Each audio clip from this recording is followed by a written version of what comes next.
And as the war between Iran and Israel escalates, the ሩሲያ ከእስራኤልና ከኢራን ጦርነት ትጠቀማለችን? የብሔራዊ ደህንነትና መከላከያ ምክር ቤት ፑቲን ከቴሄራን ጋር በንቃት ይተባበራል፣ ነገር ግን በጦርነቱ ውስጥ እስራኤል የኢራንን የነዳጅ ኢንዱስትሪን በማጥፋቷ ሊደሰት ይችላል ብለዋል። የዩክሬን ብሔራዊ ደህንነትና መከላከያ ምክር ቤት በመካከለኛው ምስራቅ የሚካሄደውን ጦርነት ሩሲያ የምትጠቀምበትን ምክንያት አብራርቷል። በተለይ ሩሲያውያን እስራኤል የኢራን ነዳጅ ኢንዱስትሪ ለማጥፋት ፍላጎት አላቸው። ይህ በዚህ እንዳለ በእስራኤልና በኢራን መካከል እየተደረገ ያለው ጦርነት ለ8ኛ ቀን ተባብሶ የቀጠለ ሲሆን የኢራን ዋና ከተማ ቴህራን ተጨማሪ ፍንዳታዎችን እያስተናገደች ትገኛለች። አዲስ የባላስቲክ ሚሳይሎች ማዕበል ወደ እስራኤልም መተኮሱን የኢራን መንግስት ሚዲያ ገልጿል። ኢራን በመላው እስራኤል ሚሳይሎችን እየተኮሰች ትገኛለች።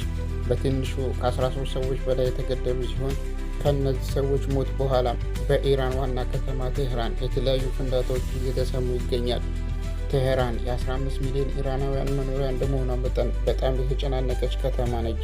ብዙ ኢራናውያን ከተማዋን ለቀው መውጣት ቢመርጡም ሌሎቹ በቴህራን ጎዳናዎች በመቶ ሺዎች የሚቆጠሩ እስራኤልን ተቃውሞ ወጥተዋል። ለ8ኛ ጊዜ ተባብሶ በቀጠለው የእስራኤልና የኢራን ጦርነት ከኢራን የቅርብ ጊዜ ሚሳይሎች በኋላ በእስራኤል ውስጥ ቢያንስ 17 ሰዎች ቆስሏል። ሶስቱ ከባድ የሆነ ሁኔታ ውስጥ እንዳሉ አልጀዚራ ዘግቧል። በእስራኤል ዋና ዋና ከተሞችም የተለያዩ ፍንዳታዎችን እየተሰሙ ይገኛል ብሏል።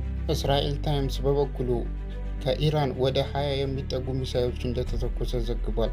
ከእስራኤል ጦር ግን የወጣ ማረጋገጫ የለም ብሏል። ይህ በእንዲህ እንዳለ የኢራን የውጭ ጉዳይ ሚኒስቴር አባስ አራግቺ ከፈረንሳይ ከጀርመንና ከእንግሊዝ አቻዎቻቸው እንዲሁም ከአውሮፓ ህብረት የውጭ ጉዳይ ፖሊሲ ኃላፊ ጋር በጄኔቫ ሆቴል ገብተዋል ተብሏል። ከሳምንታት በፊት እስራኤል በኢራን ላይ ጥቃት ከሰነዘረች በኋላ በምዕራባውያን እና በኢራን ባለስልጣናት መካከል የመጀመሪያውን የፊት ለፊት ውይይት እያደረጉ ይገኛል ተብሏል።